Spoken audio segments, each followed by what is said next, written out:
नमस्कार सांग मैंने आपण मान को केएमएम लाइव चैनल रे स्वागत। एही परिका क्रिस्पी सोया कटलेट बनेबा पाई चाहूचंती वीडियो को फास्ट रु लास्ट फुल वाच करंतु।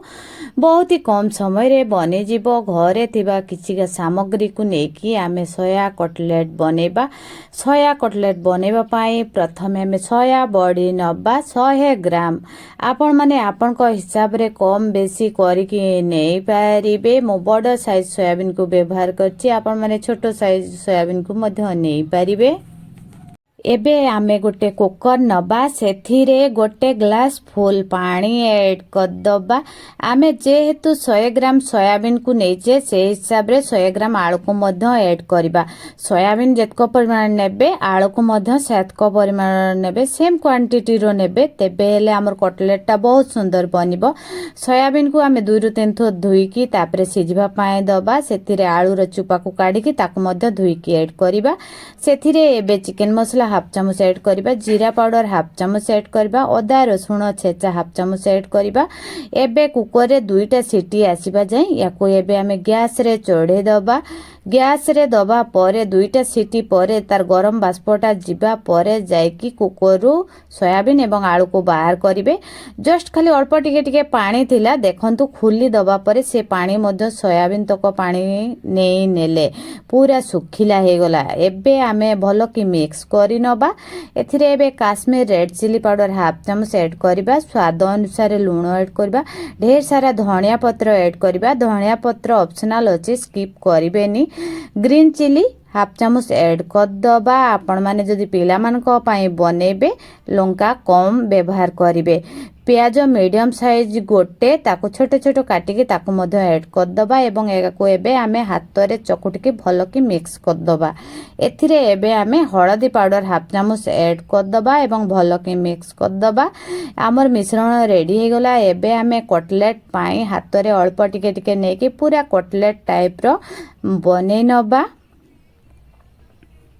कटलेट गुड़ी को मु सेम डिजाइन रे सबुतक को बने नेबे। आपण माने जदि याठू मोटा बनेबे कि बड़ साइज रो बनेबे आपण माने आपण को हिसाब रे साइज दे की बने पारिबे।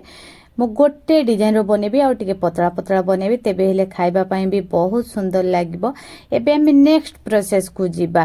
गोटे ताटिया रे हम 2 चामच मैदा नबा। सेतिरे हम हाफ गिना पानी ऐड कर दबा एवं एथिरे लूण हळदी किछि भी हम व्यवहार करिबानी। मिश्रणटा हम ए टाइप रो रखिबा। याठू आ बहड़िया रखिबानी कि याठू आ पतळा रखिबानी। एबे हम कटलेट गुडी को नबा एथिरे बुडे दबा एवं आमे गोटे गिना फुल सुजी नबा। सेथिरे एबे आमे 4 कोडे लगे दबा। आपण माने सुजी बदल रे बिस्कुट गुंड किंबा पारुटी गुंड को मध्य व्यवहार करि परिबे। मु सुजी को व्यवहार करछि। सुजी को व्यवहार करबा द्वारा टिके टाण हबो माने पूरा ऊपरटे क्रिस्पी बनिबो। सेम प्रोसेस रे सब तक कटलेट गुडी को मु बने नबी। कटलेट गुड़िक पूरा पूरी आम रेडी हो गला। एबे गोटे मो लोहा कढ़ा व्यवहार करी से फॉर्च्यून रिफाइन तेल किछिटा ऐड करिबा। आपण माने जे कोनोसी रिफाइन तेल रे कटलेट गुड़िक फ्राए करि परिबे। तेल को मीडियम गरम करनबा एवं गैस को मीडियम फ्लेम रे रखिकी कटलेट गुड़िक तेल रे दबा एवं गोटे मिनिट कुक हबा परे आउ गोटे साइड को आमे पाल्टे दबा। गोटे मिनिट परे गोटे साइड पाल्टे दबा आउ गोटे मिनिट परे आउ गोटे साइड पाल्टे दबा। एही परिका 4 मिनिट आमे कटलेट गुडी को कुक करि नबा।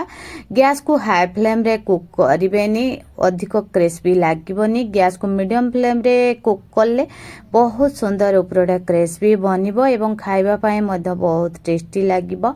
देखंतु कटलेट गुडी को पूरा पूरी हमर रेडी हे गला। सोया कटलेट रो रेसिपी आपण मान को भल लागिले वीडियो को लाइक टिए देबे एवं चैनल रे नुआ आसले सब्सक्राइब टिए कर देबे। एही सोया कटलेट रेसिपी घरोई सामग्री रे कम समय रे बनै पारिबे।